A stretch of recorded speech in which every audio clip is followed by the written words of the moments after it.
everyone, and welcome to another video. Today we're going to go ahead and review a fragrance from the house of John Varvatos. I reviewed a couple of their fragrances, and it's always a pleasure to go ahead and try out something new from his house. And today we're going to go ahead and review Dark Rebel from John Varvatos.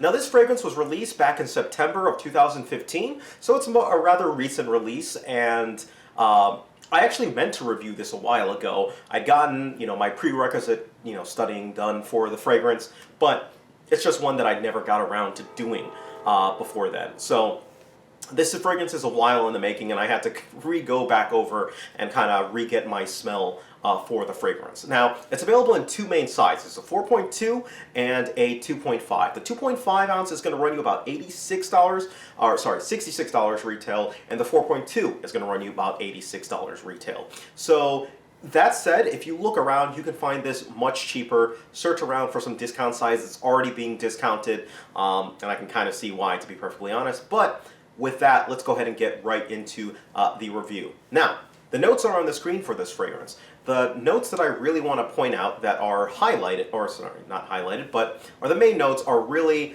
the tobacco, the leather, and to an extent, like this animalistic note. Now, when I spray this, initially when I spray this, I'm actually off-put.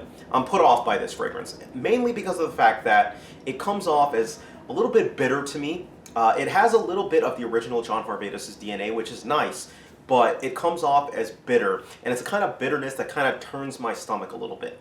Now, after about 10 minutes or so, that kind of goes away, and it becomes a little bit more presentable. Actually, a lot more presentable because I'm not getting nauseous over the thing anymore, but it becomes more presentable, and really what I'm getting from this scent is actually like a smoky leather smell. It's a smoky leather smell, but at the same time it kind of has like this semi-sweet bitterness to it. I don't want to say like dark chocolate, but dark chocolate is the closest thing that I can think of. It's not sweet, but it's bittersweet, if you will.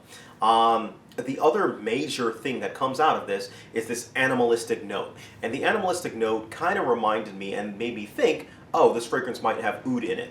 And then it started reminding me of, I saw the notes for the castoreum or the beaver, basically, and I was just like, okay, I can see where the animalistic note is coming from. Maybe that's what's, kind of churning my stomach. Normally, animalistic fragrances don't do that to me, but I think for some reason that this one is. Now, the other significant portion is rum.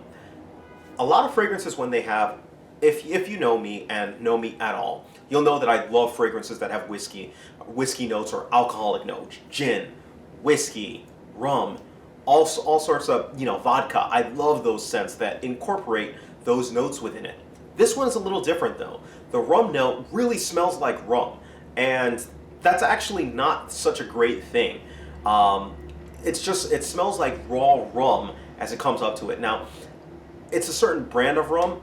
I really forget the type that I'm thinking. It's not Appleton Estate like I have, which is Jamaican rum, but it smells like this other kind. And what I'm trying to get at is it's an okay smell. It's not something that I would like to go around smelling like. So it's kind of a strike to it. At the end of the day, what you're really getting when you smell this scent is a smoky leather scent that has some hints of like animalistic notes and some rum notes basically for this one. So I can definitely see how somebody who smells this, and if they like it, they're going to fall head over heels over this fragrance. But if you don't, and something kind of stretches you the wrong way, you're probably going to want to avoid this fragrance. Now, I go about 4 sprays with this one. This one suffers from the same thing that most John Varvatos fragrances suffer from, and that's the fact that it has absolutely no longevity. It has the same base for it, and this lasts about 4 hours on my skin. That's it, and it becomes, much more of a skin scent. Even while it's on you, it's not projecting too much. Maybe about a foot, 2 feet maybe, a foot maybe, and that's all you're going to get from it.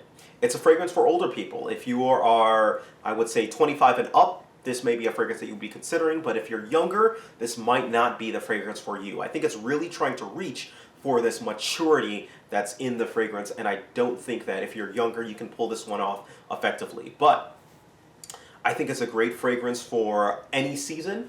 If you happen to pull this one off, I think you can go ahead and pull this one off in any season. But Occasion-wise, I think this is only good for a night out fragrance. I don't think that it's a good day fragrance, a good casual fragrance. It just has too much of a serious, dark vibe to it, which some of you may love. This may be a fragrance that you wear in those times, but it's just not a fragrance that I would recommend for those scenarios, right? So, compliment-wise, this one did not get me any compliments. When I had people smell it, on the other hand, they thought that it was an okay scent. Some people said that it was good, they loved them. Some people, not so much. So it kind of lied in the middle ground for this. So if I'm going to go ahead and give this fragrance a rating, I give it a rating of 5 out of 10. It gets a 5 out of 10. It's not, I want people to understand my 5 out of 10 is really middle of the road. What that essentially means is I'm not saying that it's a bad fragrance. I'm not saying that it's a good fragrance. I'm saying that it's a middle of the road fragrance. It has some qualities that lend it to be a good fragrance. I really do think that this has a quality that is almost niche-like. It's got, a very dark, tame, or, dark, don't want to say tame, but a dark, wild type of a vibe to it.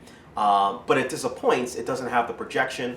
It has that same Varvatos body, performance. It's at times on me, it's made me a little bit nauseous. It is definitely a fragrance that is more suited towards an individual, so it's not for any occasion, any scenario. I would say definitely try this one out. This may be a fragrance that suits your fancy. This may be a fragrance that you can jive with, but this is definitely not one that I think somebody should just go out blind buy and decide to wear. Without obviously having tried it. All right. The fact that it's on the cheaper side now really does bring the fragrance up a little bit.